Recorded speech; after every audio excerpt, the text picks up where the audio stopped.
Good morning, good morning. Today is Friday. It's 7:08 a.m. I got an offer from Uber Eats to go to Starbucks and pick up two customers' orders. I'm going to get $10.20 for 4.7 miles. Today is, looks like it's going to be a busy day. I mean, it's Friday, so it definitely seems like today's going to be one of those days where I hit the $50 goal real quick. So it doesn't look like I'm going to have any trouble.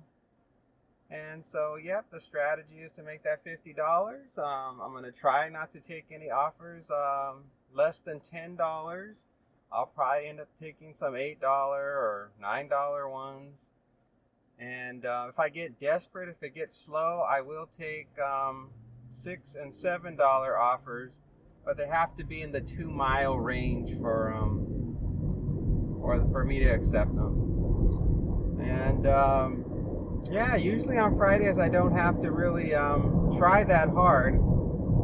So I guess what I'm going to do is after I do the drop off, I'm just going to start just making my way back home and just continue to do that every time. Since if my theory is right that it's going to be a busy day, there's no reason to park and wait. Just head on, just start making my way back home, and as I am doing that, something good should come in. So let's see what happens with that. But it's getting hot. Summer is coming. It's only a little after 7 in the morning, and the temperature is now 80 degrees, so it is warm. I'm starting to wonder if I should start wearing my little sunscreen protector sleeve on my arm so I don't get it burned. And yeah, I guess I'm gonna have to start putting a little bit of sunscreen on my face. Probably have to do that too. I hate wearing sunscreen. It always burns my eyes, and I've tried so many different types of sunscreens. The natural ones, the not natural ones. I've tried them all, and they all do the same thing. If it gets anywhere near my eye, I start to feel like it's burning. So I don't know. I don't know what I'm going to do about that. Every summer I have the same problem. And then I can't put the sunscreen on too thick because then it starts to cake on me and it looks like I'm wearing white powdered makeup on my face. It's always something, I tell you. What is this guy doing in front of me? He seems to want to go to Starbucks. He's not sure where he's going. Looks like there's going to be a herd of people at Starbucks. Yeah, looks like the person in front of me meant to turn into the drive-thru for Starbucks, but they panicked and they missed it. I'm going to park far from the Starbucks. There's a lot of chaos going on here. All right, let's go in. Ooh, that was a long wait, almost 10 minutes. Verify the order. Complete the pickup. Man. First one, 5 minutes, 1.8 miles. It's a house. It's a leave at the door. Gate code. Do not ring the doorbell. You got it. Wow. That was a really long wait. And they were really busy in there. If there's a recession coming, it's not coming yet, not to Starbucks anyway. There was so many people in there, it was super busy. I could not get over how many people were in there, and then of course how long the wait was. It was like, this is a long wait. The first order, they had it ready right away. So I got that one taken care of immediately, but the second one, phew. It took a long time. But whatever, it's just a part of the job. It all averages out. I'm sure the next one will be ready and there won't be any waiting. Or if I look at yesterday, I don't think I really waited on any orders yesterday. Although most of the orders I did yesterday, I think they were shopping orders. I don't know if that's going to happen again today or not. I can't tell. Usually on Fridays, early in the morning, it's usually just a lot of coffee orders. But, yeah, it's just hard to know. I can't say 100% what is to come.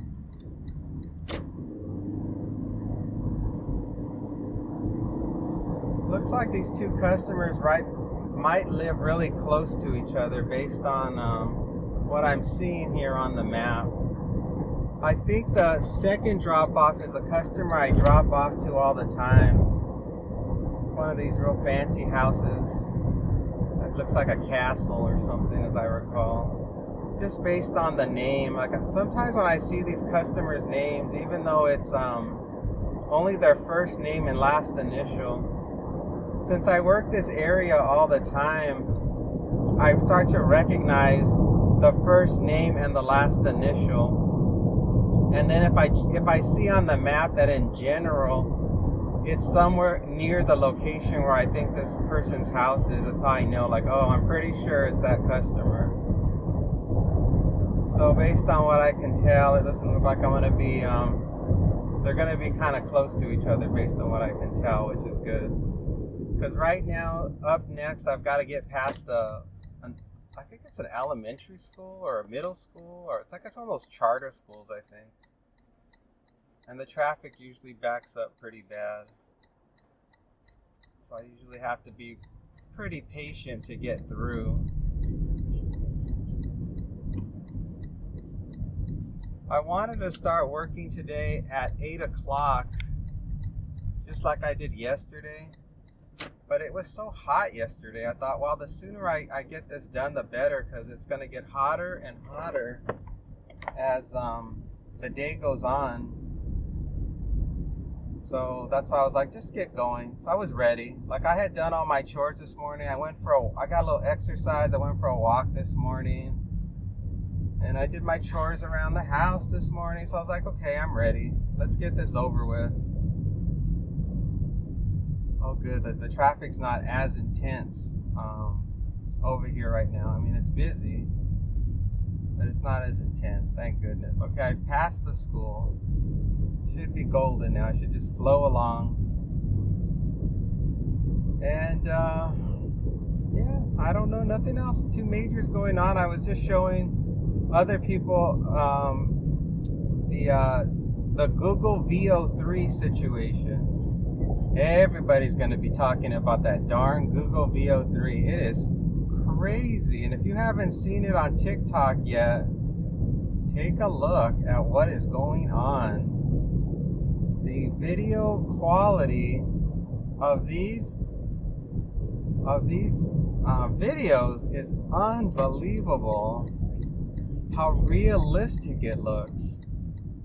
Before Google VO3, things looked like they were real, but they didn't look like this. They did not look like they were actual real people. I mean, that's what it looks like now. Like I'm looking at actual real people acting in a movie. I can't even get over how real it looks. I'm like, this doesn't seem like it should be happening now. It looks like this should be happening 100 years from now, not in today's time, but it's here. And it is insane. Oh, I missed it. Gosh, that gate closed so fast. I didn't want to gun it because, oh wait, it's opening up again. Oh, somebody must have clicked. I didn't click. Somebody must have hit the button. I don't even see anybody behind me. I don't know why it opened again. Alright, let's see. It's going to be coming up here on the right.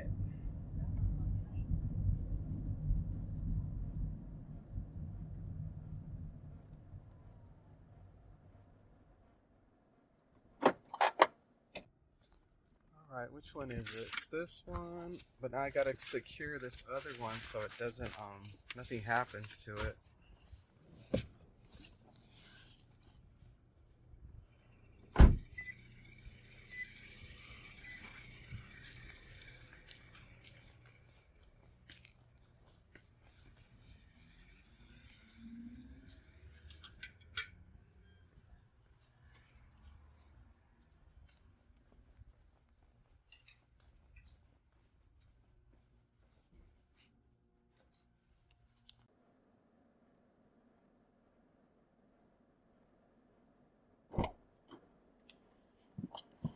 Alright, that was done.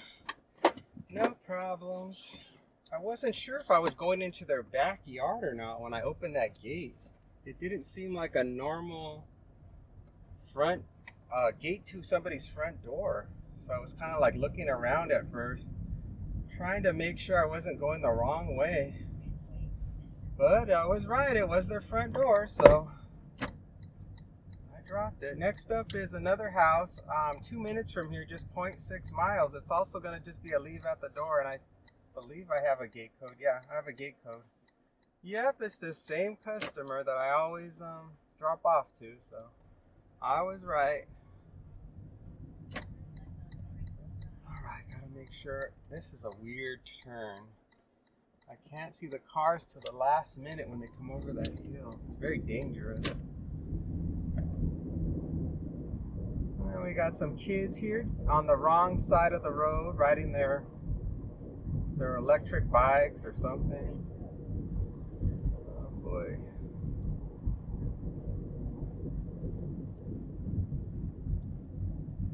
Gotta always be so careful when you're driving in this town. Sometimes there's people driving on the wrong side of the road, or people crossing the street all of a sudden. Gotta be real careful. Alright, let's do this gate code business.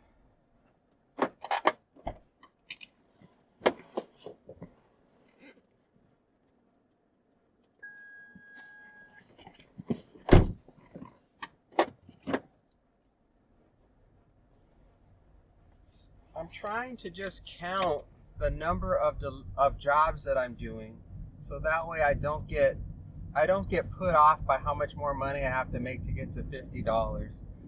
So I should now say the goal is to do 5 jobs. If I do 5 orders, that should equal close enough to $50 to reach the goal, especially if I'm only accepting $10 offers in general. Even if the offers average out to being $8 per job, that's still $40, which would be fine too. That's fine too, no big deal. But I'm getting tired of counting the money, like wondering, am I at $50 yet? Did I make enough money? I'm just like, screw it, I'm just gonna start counting until I get to the number 5. So this is 1.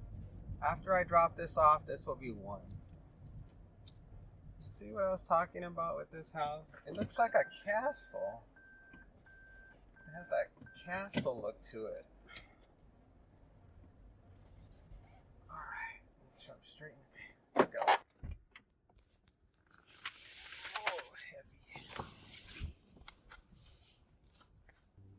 heavy. Thank you.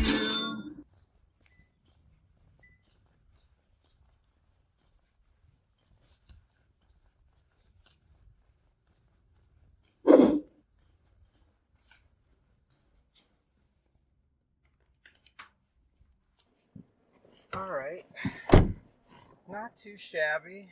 $10 in my pocket. 1 job done. 4 more to go. So this day's over. And that sun is so strong. Man, that sun is strong. Feels like someone has a blowtorch up against the side of my head. Ooh.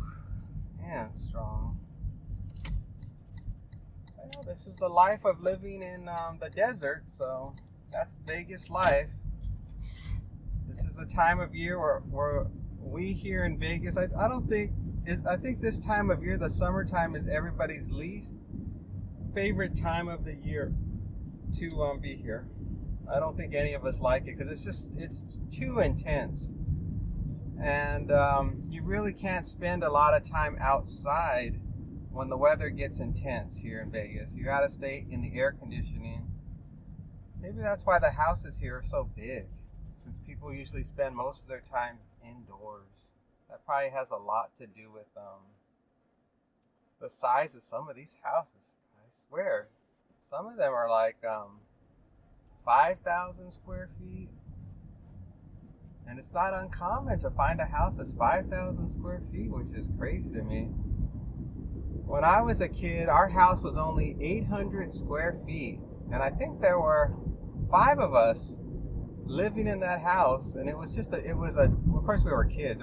There was the mom and the dad and the 3 kids, but still, we lived in it even as teenagers, and it was only a it was only a 2 bedroom and a 1 bathroom little tiny house. I know at some point, I think we converted the garage so that somebody could live in the garage. I think that's what inevitably is what happened. Oh my gosh. Nowadays, that's not even, people don't want that. They're like, I can't live like that.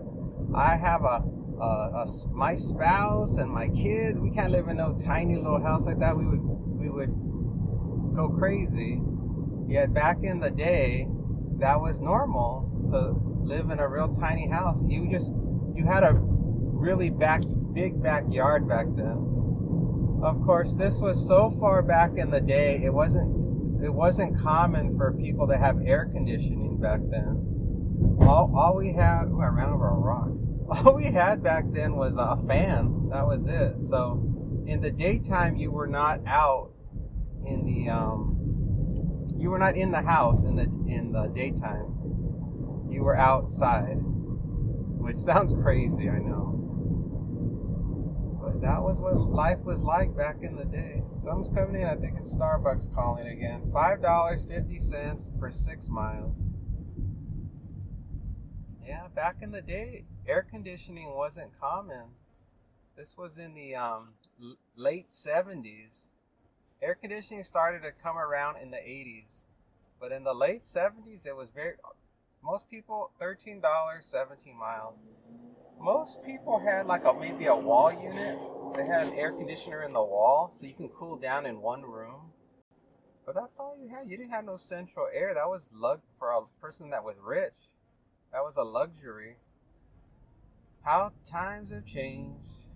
$7, 9 miles. Everything's different now. I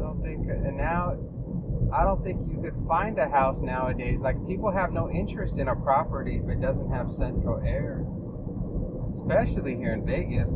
I mean, you wouldn't last. You would have a heat stroke if you were to not have the air on in the summer. Because it'll get, in the summertime, inside a house without air conditioning, the house will get to 105, 110. Even at night, it'll get that hot. So yeah, you won't survive.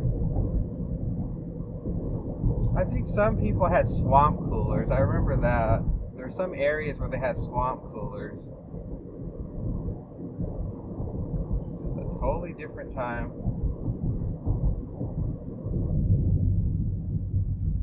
I got the next offer, and it's from Uber Eats. I'm going to go to Urth Caffe. I'm going to get $15.17 for 7 miles.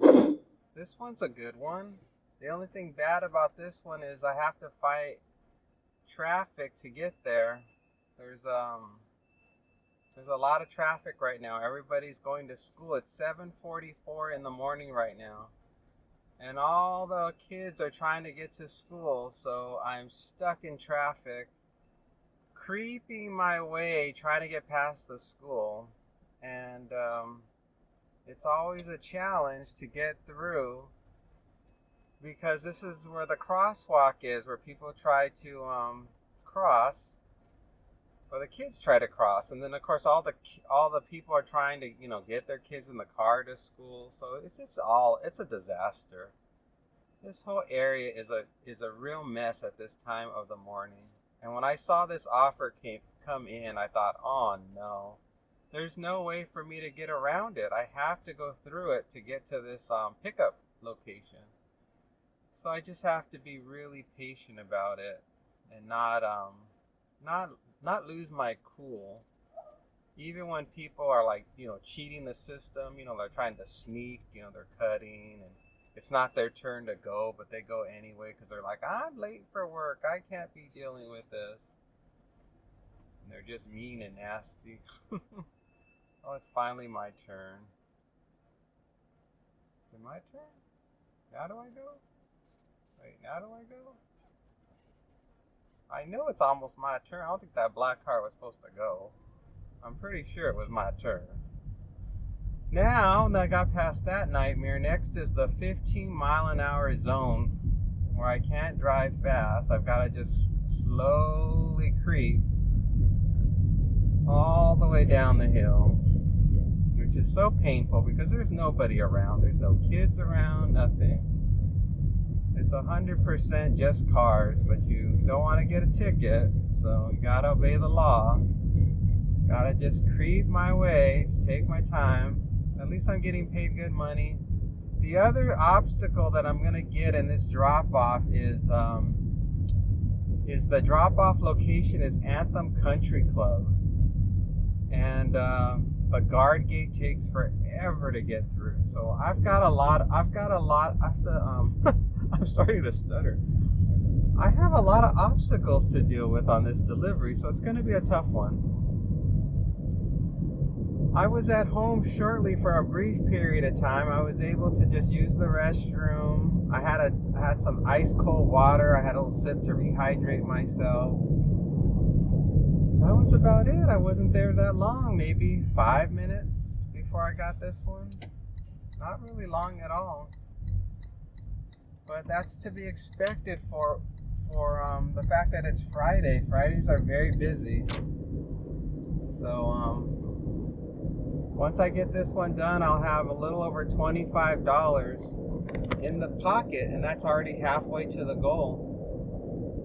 So I may only have to do 4 jobs today, not 5, if it continues on this trajectory. We'll just have to wait and see.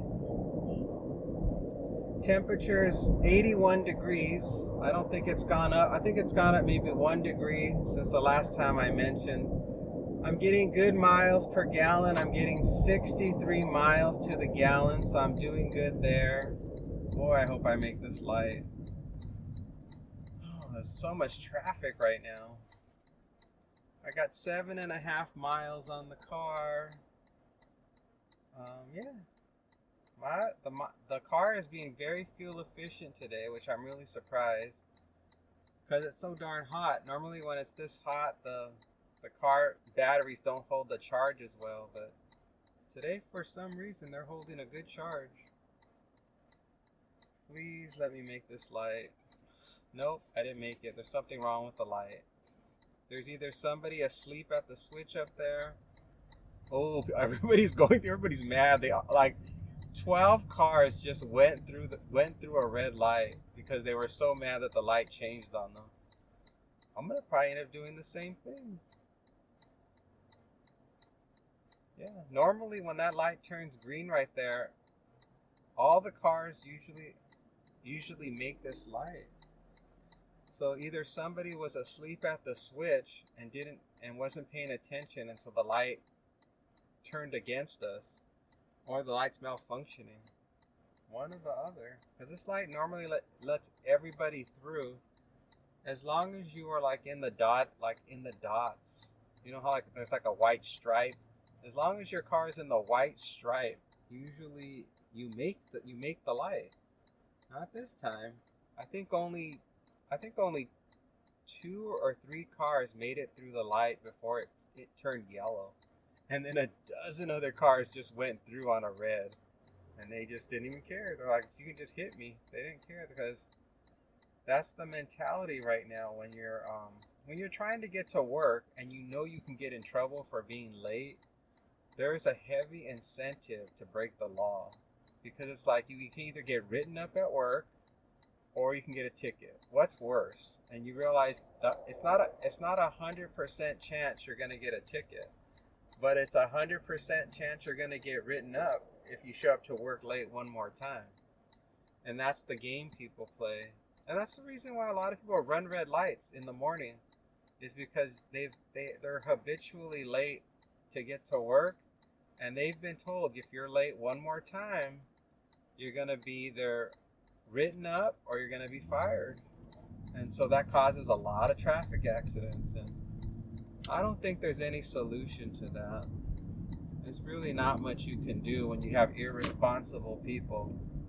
Because those are the ones who are usually late to work to begin with, are irresponsible people. So you put the formula of them risk of losing their job and running red lights with irresponsible people, and you got yourself a little recipe for disaster.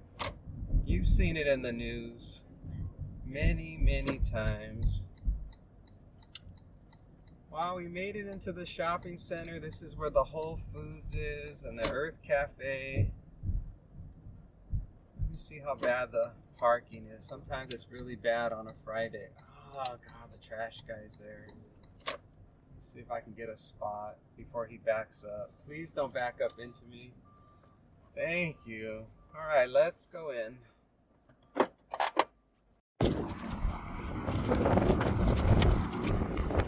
No waiting on the order. I just have to hope this garbage truck, isn't gonna block me from getting out. I am trying to back up as fast as I can before this garbage truck comes. I don't even know where I'm going just yet. Verify the order, order verified, complete the pickup. Oh, there's another garbage truck. I don't know where the drop-off is, and now there's no internet. The app is frozen. Oh, that's right, I'm going to Anthem Country Club. I forgot. That's where I'm going. I know how to get there. So the customer just ordered food. They didn't order any drinks, which is fantastic because that means I can drive more aggressively. Whenever I have drinks in the car, I have to really be careful when I'm making the turns. So now that I am without any drinks, I can really make sharp turns. I can accelerate really hard. I can brake really hard. So I'm happy about that.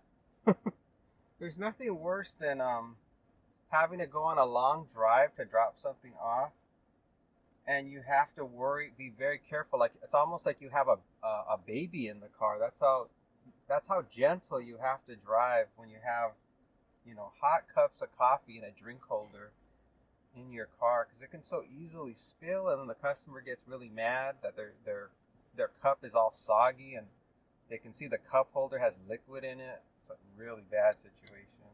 So now we're going to be going 15 minutes, 5.3 miles. We're going to a house, and it says leave at the door. Their instruction says please enter through the left and proceed to the guest gate. Provide them with your name and address. Once inside the community, keep your speed under 30 miles an hour. There are speed cameras and you may be ticketed. And then they have this weird little face, like an emoji that they put in there.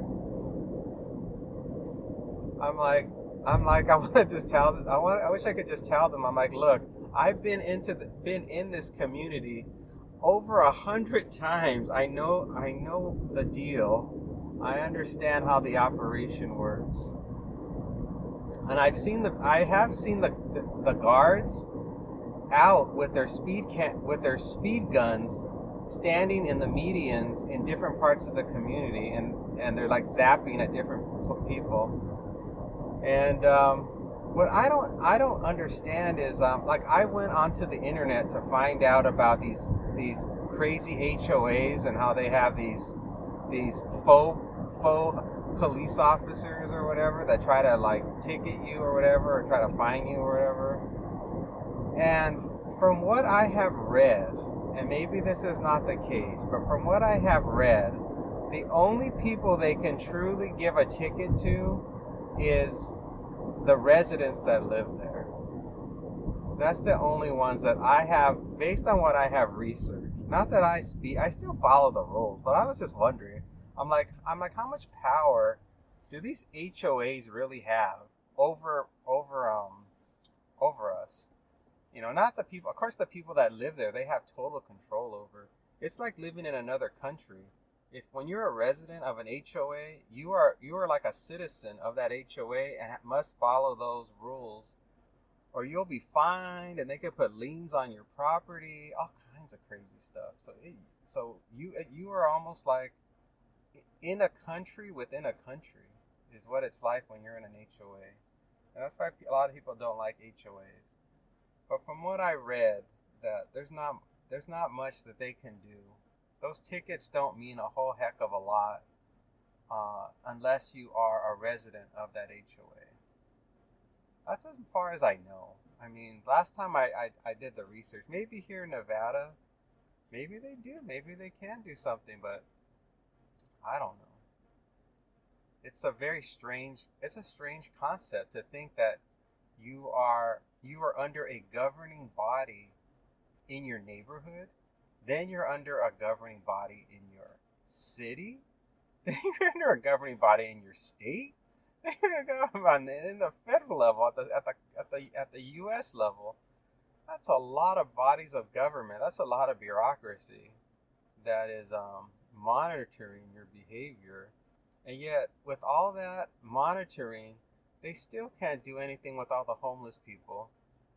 It's crazy to me. It's like, how could you have this supposed like system within system within system, and yet when it comes to some of the major problems that we have in this country, specifically homelessness, that people can't even afford to live in this country, how can you say that, you have a good system going? There's like something missing. There's something wrong with whatever this system is that we've created that allows people to just be laying on the street. It doesn't make sense to me. Well, it's a crazy world. I'm sure somewhere back maybe it's just always been this way. Maybe all through time there's always been people that have been without. But you would think in this futuristic time that we're in, with everything so, advanced as we are, there would be some type of solution. I bet you if there was some type of money system involved, there would be a solution. You watch. If there was some way to profit off the homeless, I guarantee you the problem would be solved. And I'm sure people have been thinking about it for a while. How can we create some type of racket? And I think it's only like if the government would subsidize, then suddenly all these groups would suddenly pop up and they'd be suddenly helping the homeless. But then it's being subsidized by taxpayer dollars, not through an actual normal business plan or a regular business would be. Oh boy. These are the things we as delivery drivers probably all ponder when we're doing our job, or just as regular citizens. I'm sure we're all thinking about all the crazy things in life and wonder why they're happening. Even as a little kid, I remember seeing homeless people, but not that many. Even in the poor town I grew up in, we would occasionally see homeless people, but we didn't see a lot of homeless people. We might have one that was by the 7-Eleven. That would be about it, but it would be the same one, the same homeless person, not different ones. Maybe there'd be one in front of the grocery store once in a while.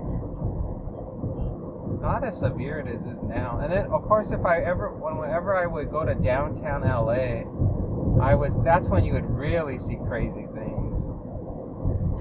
I can remember seeing all sorts of things that I just thought were made up on TV. I'd be like, my gosh, look at prostitutes and drug dealers and people selling gold chains on the corner. Homeless people sleeping in the movie theaters. That's where I really saw grittiness, is when I went to downtown LA. And not the rich part of downtown LA. I'm talking about the poor part, the part where you see on those old TV shows. Like, remember that old TV show, Beretta? I don't know if you're that old, but there was this TV show called Beretta. He was the guy that had that white bird, and he was a police officer. And they would show all these scenes, just like Starsky and Hutch. You probably saw Starsky and Hutch. Not the remake of Starsky and Hutch. I'm talking about the original. They would show scenes of the gritty side of Los Angeles and downtown. And that was real. Those types of things you would actually see in real life in person. They were not made up. And yeah, now it seems it's pervasive. Now everywhere you go in the world, any neighborhood, even the Midwest, you go and you'll see people drug addicted and homeless and just a total mess. Well, we got still a long ways to go. It looks like it's going to be a long way to go to drop off, only because the app says that we have another 10 minutes to go, yet it's only 2.5 miles from here. So the app is accounting for the wait time to get through the guard gate. So we've got a long wait on our hands, and we'll just all have to bear through it. At least with the magic of editing, if I actually run out of topics to talk about, you guys can fast forward through time and not have to experience the long lag that I have to. At this particular place we're going to, I'm going to have to show the guard not just my driver's license, I'm also going to have to show him my user profile in the app. It's the only neighborhood that I've ever been to in all of Vegas that requires me to show proof that I am the actual owner of this account in Uber Eats. I think they do it because they've had problems in the past where people have said that they're doing a delivery for somebody and they're thieves, they're cat burglars, and they're looking to rob them.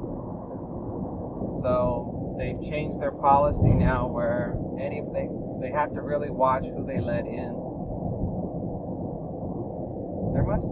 For some reason, this particular rich neighborhood attracts a lot of riffraff. I don't know why. At McDonald Ranch, which to me is more wealthier than Anthem Country Club, they don't ask to see my driver profile. So maybe they don't have as much crime there, I guess. Or as much people come in. I don't know. But for some reason, Anthem Country Club is more strict in letting people in than even McDonald Ranch. And McDonald Ranch has $60 million properties in there. Huge places, huge palaces. So yeah, I don't know.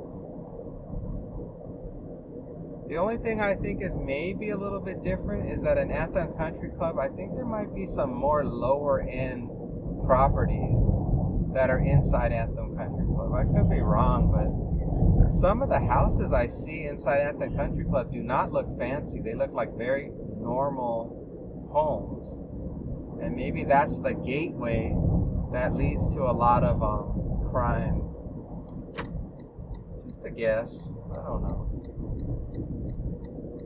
Phew, we finally made it to Anthem Country Club. I'm at the light. And yes, there is a long line to get in. And it apparently looks like it's a single file line. Yeah, there's only one guard working.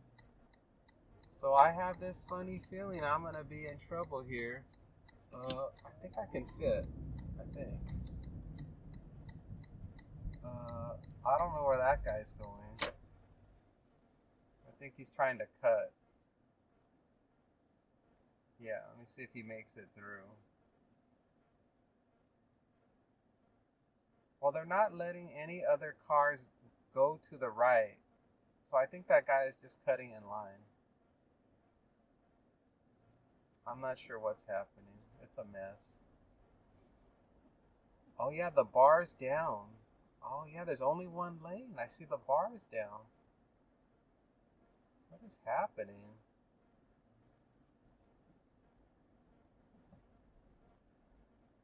I'm just trying to, I can't see.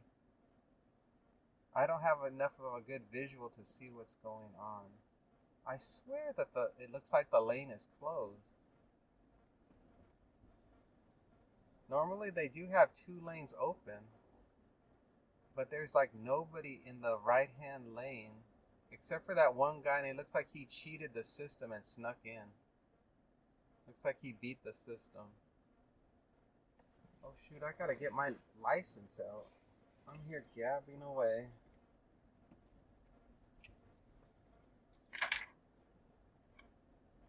There's somebody else they're gonna try to cheat. There goes another one.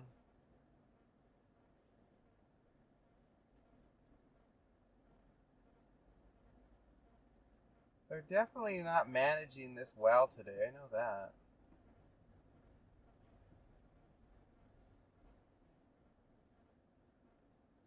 I'm really trying to get a sense of what is going on. It's like everybody, oh, I see cars going that are on the right hand side. Oh, should I get over?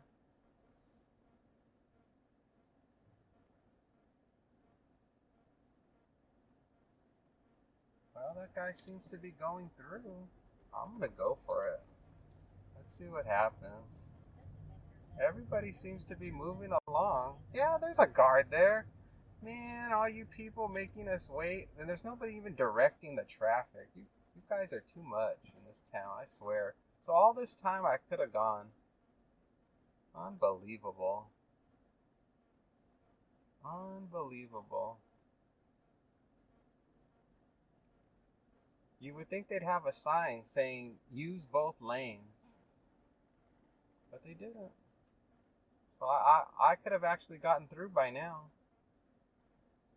That's irritating. It's about 8:09 right now. Oh shoot, I better reset my DoorDash. 7 minutes left on my DoorDash. I almost lost my DoorDash. That would have been the end. That would have been really bad.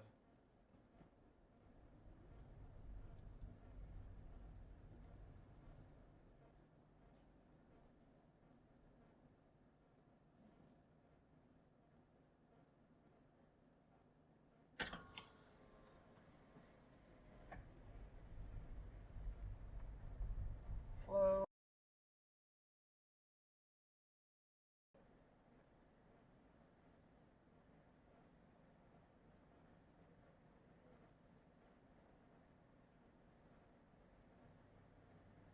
Check the plate. All right.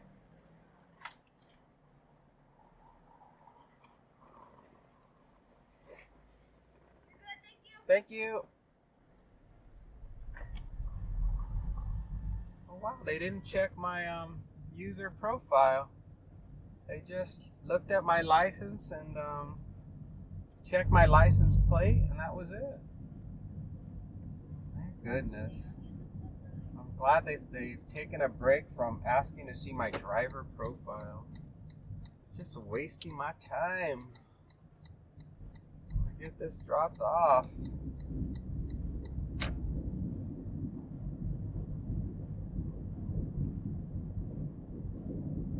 I don't think the customer had any specific drop-off instructions other than all the instructions just related to getting inside of here. $9, 7 miles. None of their instructions relate to the actual drop-off. You know, like a special door I have to go to, or anything like that, or whether or not I should, leave it by the garage, or leave it in front of the guest house, leave it on the gate. Nothing like that. All their instructions are just about driving the speed limit while I'm here inside of Anthem Country Club, and then just the guard process of showing my ID and all this stuff. They were basically the customer basically did a TMI, too much information delivery instructions. They could have just left that completely blank. Sometimes you get customers like that they'll put information that they think is very important for me to know, but it's like common sense information that most drivers would already know.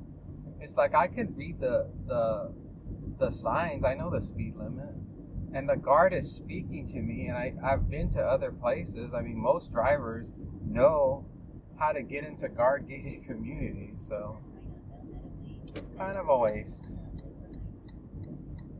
Wasting my time to read.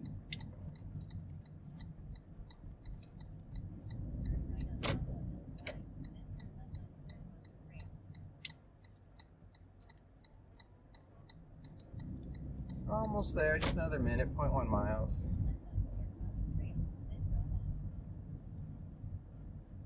Is it gonna be on the right side or the left side? It's gonna be on the right side. I'm looking for the number, and we are here. I see the number.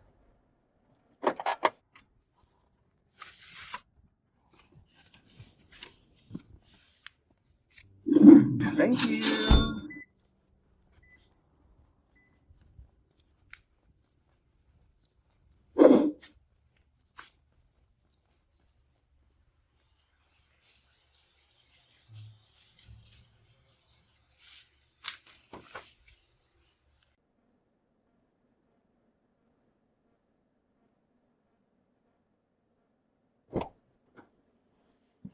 All right, we are now $25 richer today.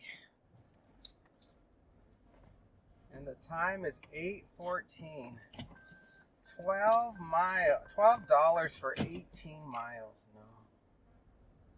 Now comes the long crawl back.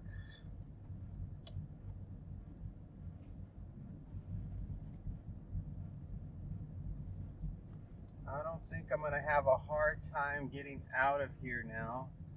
The hardest part now is just the traffic on the road. It's 8:14, so people are still commuting to get to work. So the traffic is not going to be easy getting back home, but that's where I'm going. It's too hot to park anywhere. I really don't want to have to sit in my car in this heat.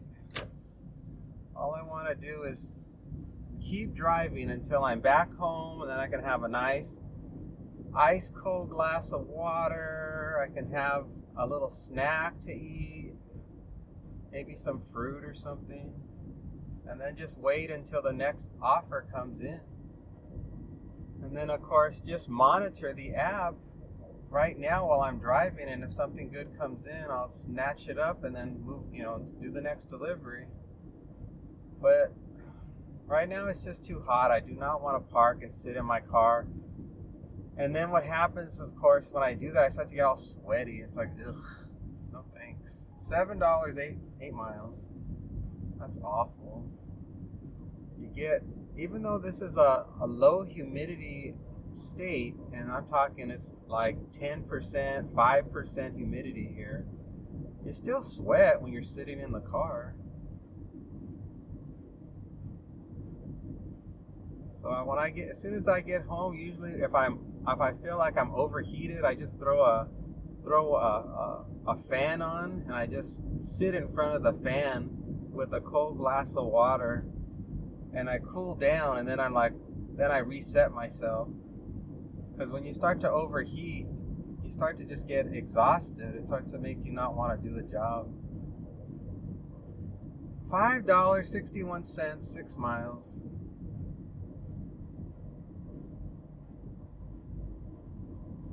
I mean, I could still do the job even if I was tired, but for why I do this job, there's no motivation to really push my limits. You know what I'm saying? I'm doing this job for fun, for like a hobby. $50 goal, just doing it, just to get out of the house. So I shouldn't be like dripping in sweat, huffing and puffing, and then still trying to get through like my life depends on it. Because that's not what it's supposed to be about.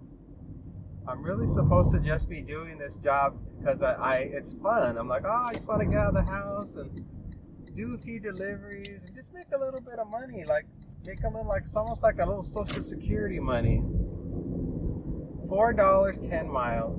I always try to encourage you guys who are retired out there and need a little extra money to do this type of job because it's easy. I mean, if you live in an area where it's possible to do, why not do it? If you have the time, I mean, if you're retired, you have the time to do it, and why not? I mean, how long can you spend golfing with your buddies or playing tennis or watching TV at home or playing video games? Eventually, don't you want to just get up and go do something that, will make you just a little bit of fun money? It's like that's why I think I started doing gig work in general, because there was no serious commitment to doing it. All you do is you just sign up and then you do it when you want. Like if I wanted to do this job one day out of the year, I could do it. You can do it. If you want to do it just one day every 2 years, you could do it. I'm not sure how long the app lets you before it sends you a message saying they're gonna deactivate you if you don't do it. But I think I think you can go as long as at least a year without doing this job. $3, 5 miles. Once you sign up, you can pretty much take a whole year off. And then just one day you decide, oh, I'm just going to go pick up a coffee. And then just drop it off. And you're done. You don't have to do it again for a whole year. So, yeah, to me it just makes sense. Now, I'm sure it doesn't make sense. If you're filthy rich, it probably doesn't make sense. But then if you're filthy rich, you're so busy with all your your rich socialite activities that it doesn't really matter.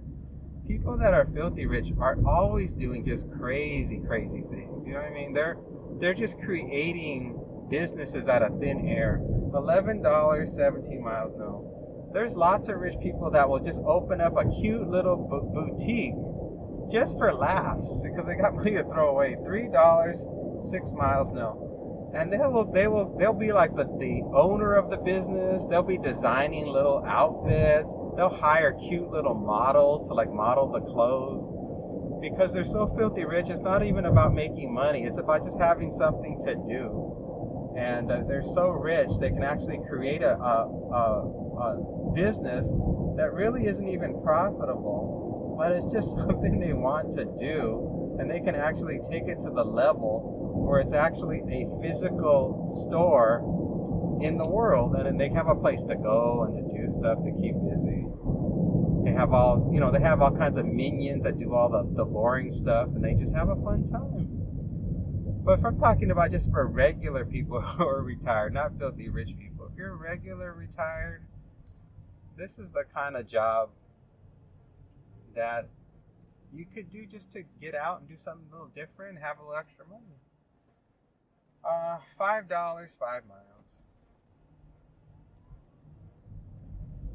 I'm hoping I can keep doing this job as long as I can drive. I mean, as long as I feel safe, number one. Do I feel safe doing this job? Do I feel like my life is in danger? And so no. The answer so far is no, I don't feel in danger doing this job. So I think as long as it's okay, then I'm just going to keep it. $11, 13 miles, no. When I did UberX and I was driving people around, there were times where I did feel like I was in danger, for sure. And I'm not even sure why I did. I think I just wanted to do it to experience it. $5, 6 miles, no. I'm trying to think, like, what was my motivation? I think I just wanted that money. $5, 5 miles. $7, 5 miles. As I recall, when I was driving people around, they were paying me good money. I was making about $4,000 to $5,000. $10, 11 miles.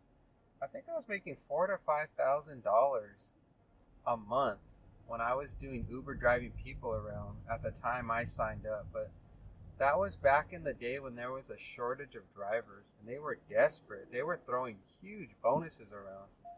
$4, 2 miles. And then, of course, I got hooked on doing it, and I didn't want to stop. And then the money slowly trickled down, where now you can barely make a living doing it. You're lucky to make $15 an hour sometimes, or even $10 an hour sometimes. And I think that's when the romance of doing UberX and driving people around faded. I'm like, I ain't doing this anymore. I'm gonna do something else where I don't have to deal with people. And that's when I transitioned into 100% just doing delivery. And then of course recently, $4 3 miles. Recently I just started doing these YouTube videos. I've been doing it for a little over a year. And I just added that on for fun as well. $4 3 miles, no. $9 12 miles. Then I added this whole the whole YouTube thing as a fun hobby. And that just was like something that was unexpected. $5 5 miles, no. I'm like, oh, this is another fun thing I can do in retirement. I can make these fun videos while I'm doing deliveries, and other people that do the delivery work, they could see what it's like to do deliveries here in Vegas. What I wasn't sure about is I wasn't sure if people would be interested in the fact that I'm just doing it as a hobby and not trying to make big money, because most of the people you see on YouTube, their videos are all about making the big money, making a lot of money, and working long hours.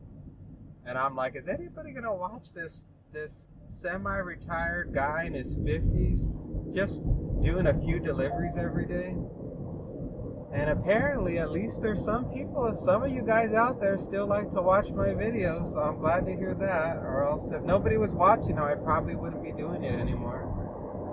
I got the next offer, and it's from Uber Eats. I'm going to go to Coffee Religion. I'm going to get $14.01 for 4.5 miles.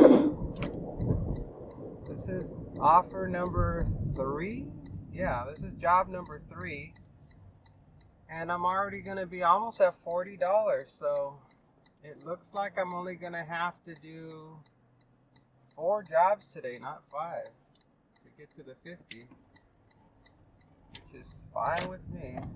The time is 8:29 right now. Temperature is 84 degrees. I got about 18 miles on the car, and I'm getting 62 miles to the gallon. Coffee Religion, normally the food is never ready, but for the amount of money they're paying me, it's okay by me. It's not normal to get this many good back-to-back offers so quickly, so early in the day. So that tells me that today is an excellent day to be dashing. All you people out there that try to make a lot of money doing DoorDashing, I hope you're working today. That's the hard part about doing this job. You never know what day is a good day to work.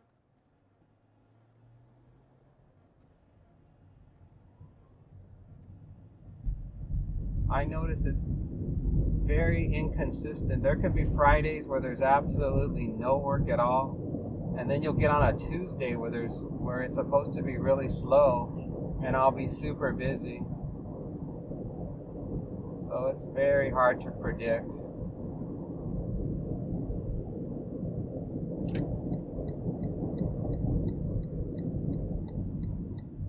Oh, I wanted to tell you guys the Little Caesars here on Horizon Ridge and Eastern is gone. They've removed the sign. I think it's officially closed. I think it's officially out of business. That Little Caesars has been at that location for an extremely long amount of time. I want to say it's been there 15 or 20 years. And it didn't survive. It did not make it. So goodbye, Little Caesars here on Eastern and Horizon Ridge. And I don't know what's gonna take its place, but it's gone. No more Little Caesars at this location. All right, let's go in.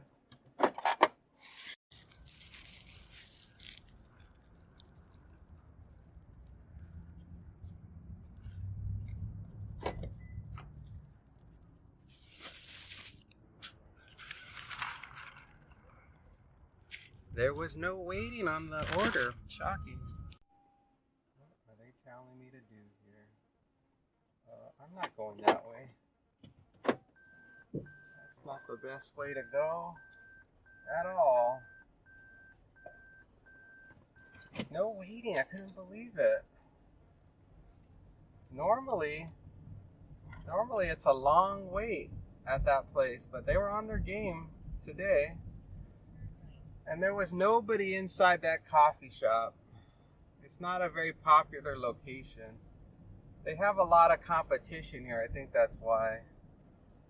There's so many different coffee shops in this area that it's very difficult to compete with the variety of just with the sheer number of coffee shops that are in this area. Not just Starbucks and Coffee Bean and all these other chains, but you got these little exotic independent coffee places that are everywhere. So hopefully they survive. I remember when I first saw the sign come up for this place, this Coffee Religion. My immediate thought was, is it some kind of like a Christian related place? Because it was, it had religion in it. I'm like, is this for a place for like Christians or something? But no, it wasn't. It's just a regular place. Just has the religion name in it. So I was like, oh, okay. Because there's a lot of religious people that live here in Vegas, which you'd be surprised. You would think, no, there's not a lot of religious people in Vegas. But no, there are a lot of religious people, a lot of Mormons for sure. There's no shortage of Mormons that live here in Vegas because we're so close to Utah is the reason why. And yeah, lots of people of different faiths live here. It's a very diverse culture that live here in Vegas. And most people, when they come here, they always just think of the Strip, and they're always surprised that there's this like suburban towns that are on the outskirts of Las Vegas, and it shocks them. They're like, "Wow, we didn't know this was here." It's like, yeah, Vegas is a big city. It's like in the olden days when people would go to Southern California, they thought all of Southern California was just like Santa Monica and Laguna and like beach communities. That's what they think of when they think of Southern California, or they think of Hollywood or Disneyland, because they have very limited understanding of how massive Southern California is and what a diverse range of people and communities live there. So it's like that here in Vegas, but at a smaller scale. Obviously not as big as Southern California, but there's still a diversity of different types of people and communities.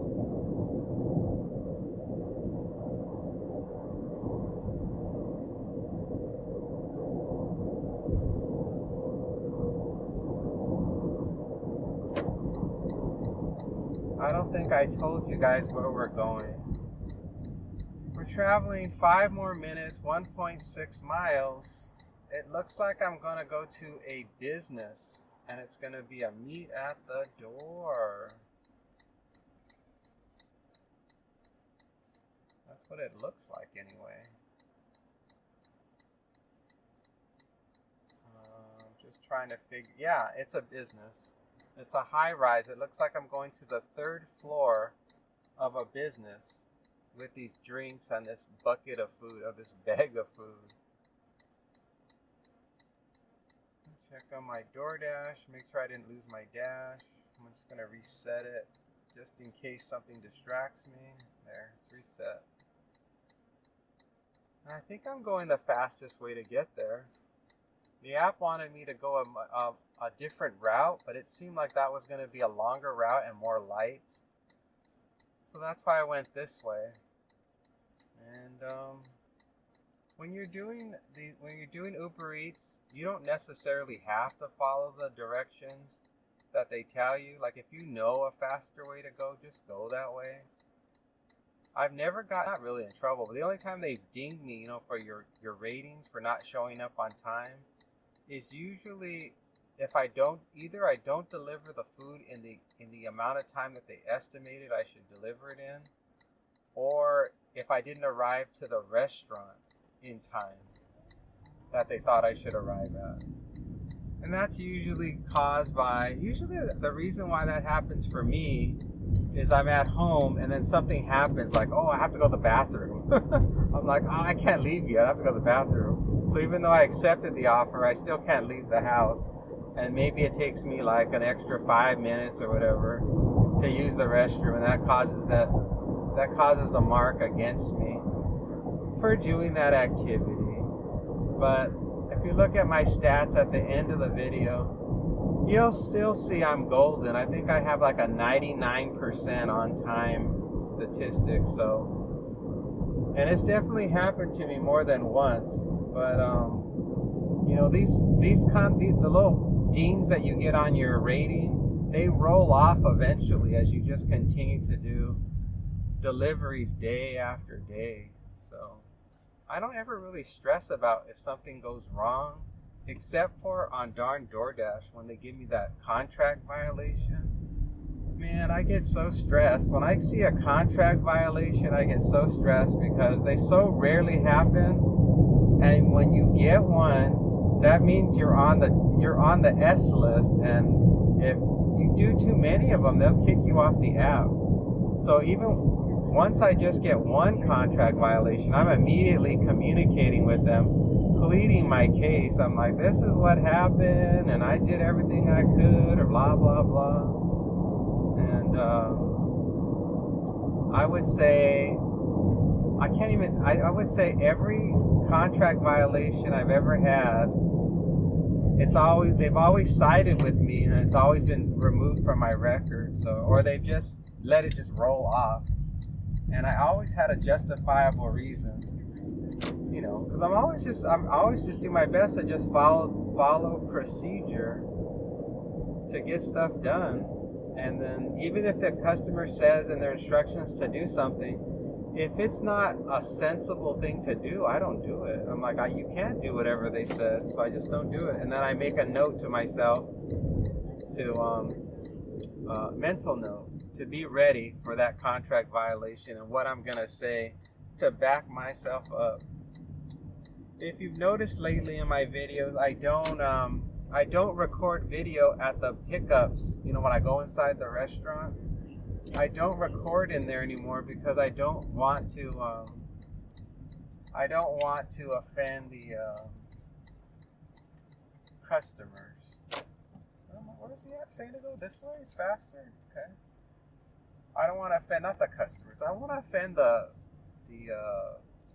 employees. I don't want to record the employees because they got a hard enough job already, and I really don't feel like they should have to be subjected to me recording them. I did that in the beginning, but as I've started doing more and more videos, I'm like, if I was working, I wouldn't want somebody coming in and recording me. It would give me anxiety, especially when you're worried about, keeping your job. So I'm like, you know what? I'm not gonna do any recording of people when I go in. I usually just record myself with the food, and that's it. Walking out with the food. Where the heck am I supposed to park here? They make it so confusing here. Let's see. I think they have guest parking over on the right-hand side. Can I park here on the left? Is this somebody's parking spot? No? Okay. I'll just park here and we'll head on in.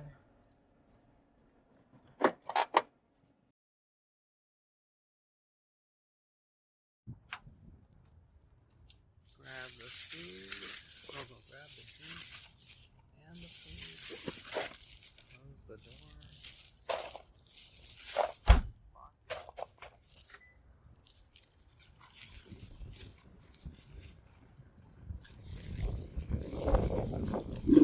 Thank you.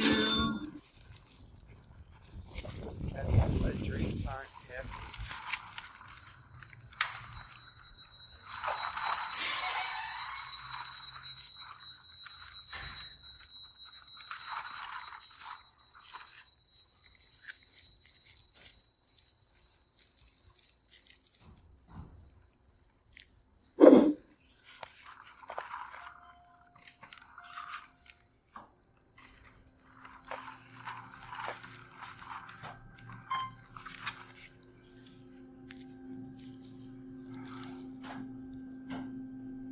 I don't know why that alarm was going off. That was kind of weird. I don't smell smoke or anything, so I think we're safe.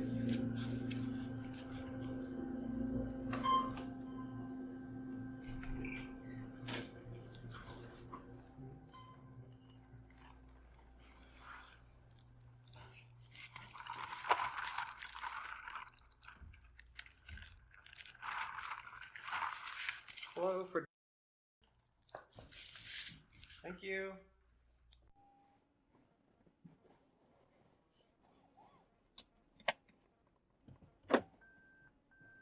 Well, I ended up leaving the order at the reception. There was nobody there at the counter, and I made an announcement that I was there, and nobody heard me, and nobody responded. And I ended up just sending a message to the customer that I had arrived and I was gonna leave it at the reception desk. And that's what I did. I just left it because there was really no point in doing anything else because it was a perfectly safe drop off to do what I did. So I'm like, this is the right suite number. I'm at the right building. This is the desk. This is the reception area. No one can steal it because I went actually physically inside their office space. So I knew it was safe to leave it. So I left it. And I know that as an experienced delivery driver all these darn years, I know when it's safe and when it's not safe to leave an order. I am more cautious than not. If you've seen in my other videos, I'm like super like paranoid about situations. I think there's been multiple times where I've told you guys that I was worried I wasn't going to get the tip from a customer, and I got 100% got the tip. I got the next offer, and it's from DoorDash. I'm going to be going to Vons. I'm going to be shopping for 4 items, and I'm going to get $10 for 5.1 miles. Wait a second. Why is this off kilter? There was a problem with one of the deliveries that I did. The order that I took to that business office. I think it was Coffee Religion. The customer lowered the tip, and the only thing I can conclude from them lowering the tip is because I didn't actually physically see them and hand them the order because it was a meet at the door, and I just basically walked in there, said hello, and nobody answered, and then I messaged them, and then I left it on the reception desk, figuring, well, there's nobody outside of this building that can see this food and these drinks, so it's not going to get stolen, and so they will inevitably just come to the desk anyway, where I would have been standing, and have taken their stuff. So I think that's why they lowered the tip. I think they lowered it by about $2. And the only other reason I can think why it's lower is because an item was missing. That's the only other reason I can think. But at any rate, it's all good. This theoretically is going to be our last delivery of the day, because I'll be at almost $50 short of that missing money that the customer for Coffee Religion didn't give me. So I think that I'll keep the app on after I do this shopping here at Vons. After I drop this shopping order off, I will keep the app on, and if something good comes in on the way home, I'll take it. If not, this is the last job of the day. And as I recall yesterday, they were doing a lot of construction on Eastern. So now I've got to decide if I want to take a different route to Vaughn's or just take a chance that they're done working on the road. The only thing that I keep thinking about is that it's already 10 o'clock, and so there shouldn't be a lot of traffic to get past the construction. I mean, I wouldn't think. I'll have to figure out what I want to do. I mean, I think I'll just end up putting on an extra half a mile if I take the alternate route. And I gotta figure out if that's what I want to do or not. I don't know. In my mind, it's fine either way. Like if it takes me longer to get there, I don't think I'm gonna care. I don't think it matters. It's 10:16 a.m. So it's not exactly, late in the day, and I don't feel really tired, like I want to hurry up and get home. In fact, I was watching so many darn TikToks at home for so long that my phone was starting to overheat. And I don't know how long I was at home for. I had a peanut butter and jelly. I had my apple and cottage cheese. And I was there. I don't know. I might have been waiting about an hour before this opportunity came in. So pretty long stretch of time that I've been waiting to get something decent. There was something else that came in that was almost acceptable. It was $6 for 2 miles to go to Coffee Bean. But Coffee Bean is one of those places where you have to park far away because of the time of day, and then you gotta walk. And then the drop off was to this one particular business office that can sometimes be difficult to drop off at. So I said for $6 to have a difficult pickup and a difficult drop off doesn't seem worth it to me. So I declined it. Man, there's a lot of orange cones on the side of the road. It's starting to make me wonder about tomorrow or the day after. What's going to happen to this road that I always go on to do deliveries? I may just have to figure out an alternate route if this is going to be if there's going to be heavy construction here, because this particular part of Eastern, it gets a lot of traffic. And if they start closing off lanes and it turns into just a single lane, man, it's going to be a disaster.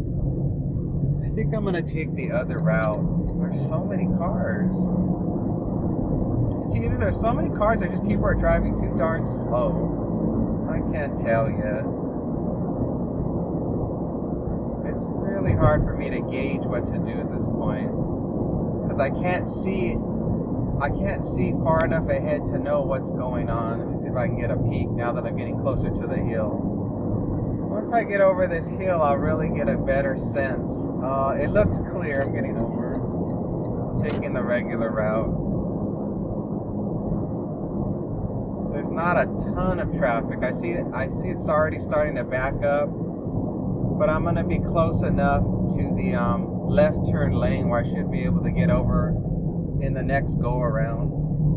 It's not severe.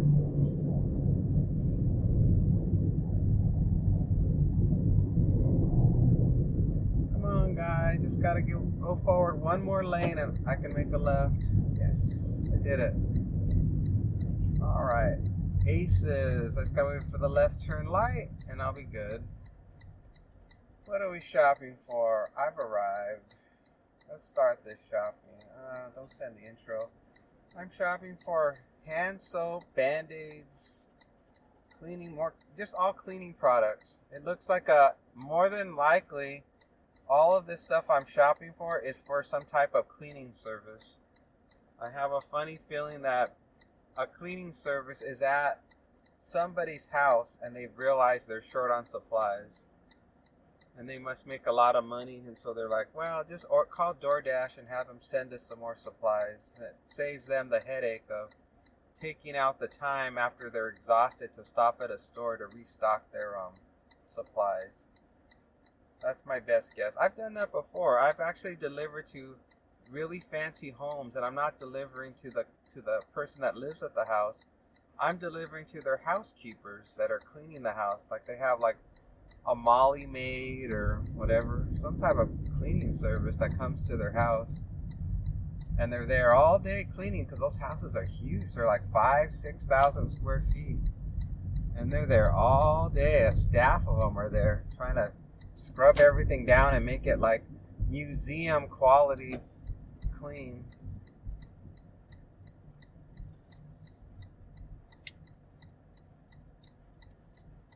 Well, there's a lot of people going to the Vons today. Oh, that could be a long wait to get to the checkout. I don't think I'm going to need a shopping cart. I'm going to get one of those little hand carry baskets and do my shopping that way. Wow, I think I'm going to have to park a little bit further back than normal. Yup, it's busy. I'm going to have to park further back. Let's go for a walk. Myers hand soap, Band-Aids, multi-surface cleaner, last one, Windex. In and out of there real quick, no problems at all. It was crowded in there, but because I had that little hand carry basket, I could easily squeeze between people and their shopping carts. No problem. Now we're going to be going 9 minutes, 2.5 miles, traveling to a house. It's a leave at the door. Call this number at the resident directory gate.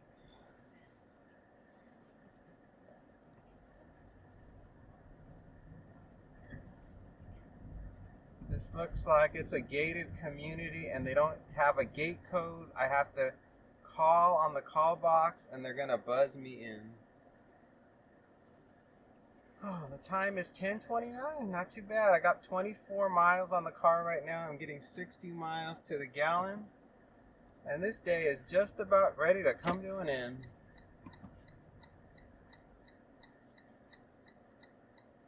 A lot of people at the market. A lot of people shopping. For sure.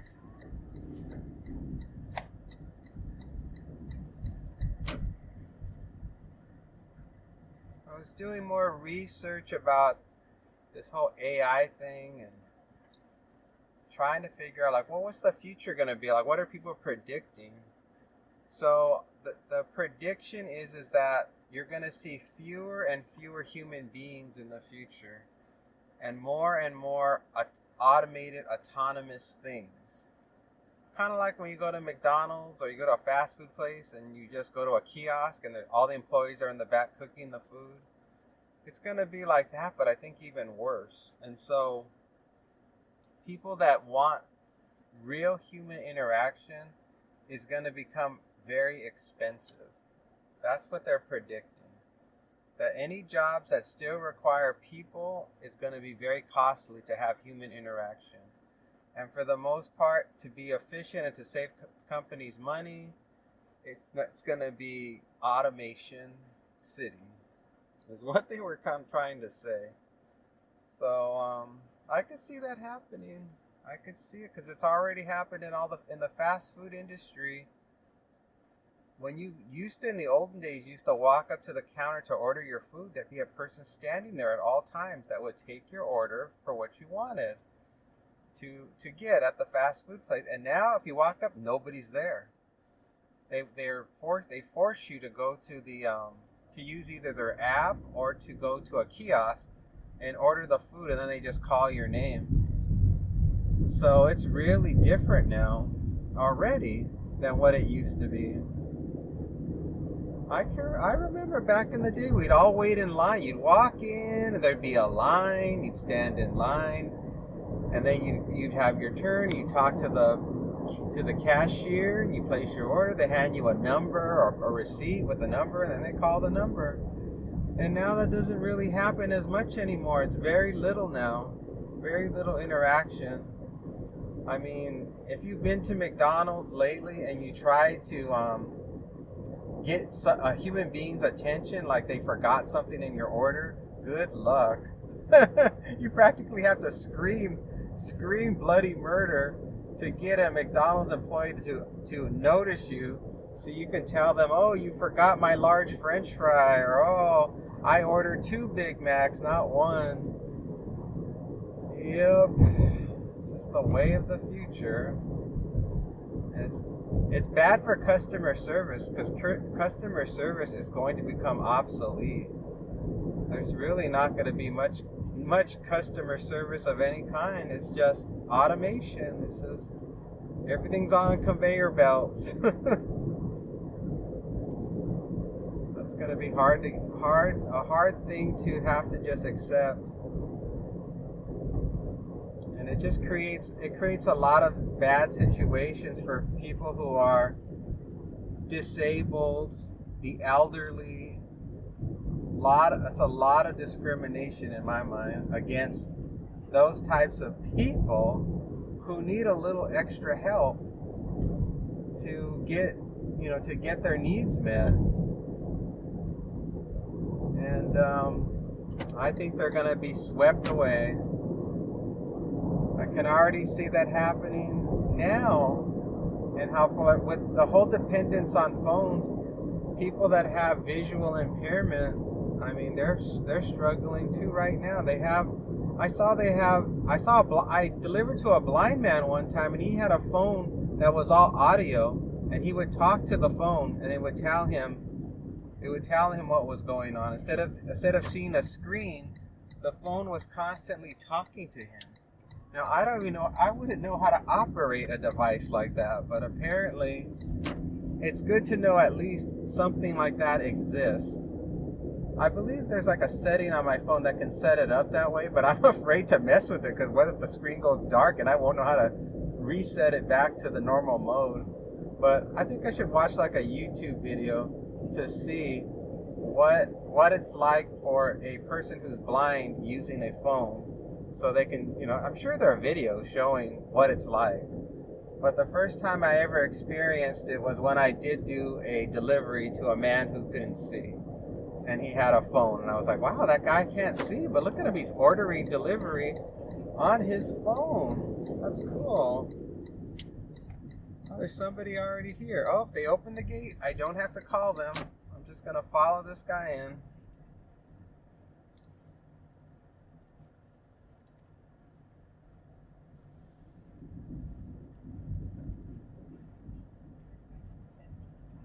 Did they say this is just a leave at the door? Yeah, leave at the door. You got it.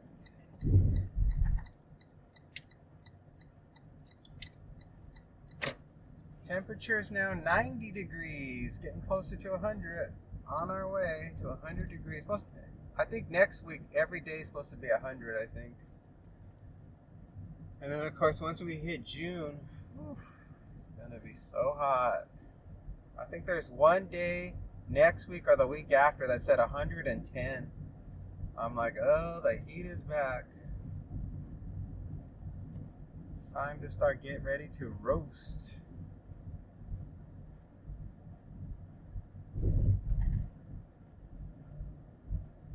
I've lived here so long that I've always thought I've had to make plans like what would happen if there was a power failure in the middle of summer.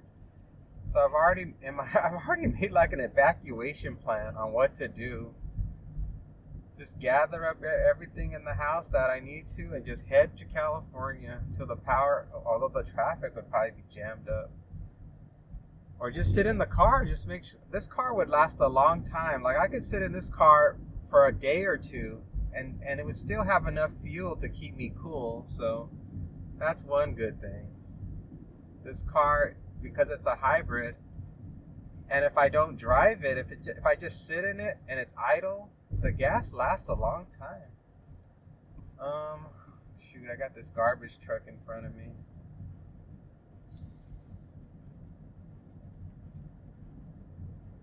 Oh gosh, there's 2 garbage trucks. I'm gonna have to turn into their driveway. Oh no, I better turn around. They won't like it if I go in their driveway.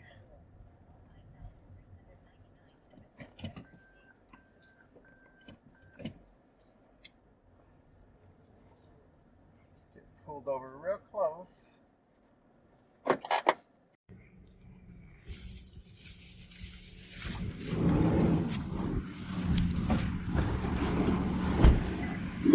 Thank you.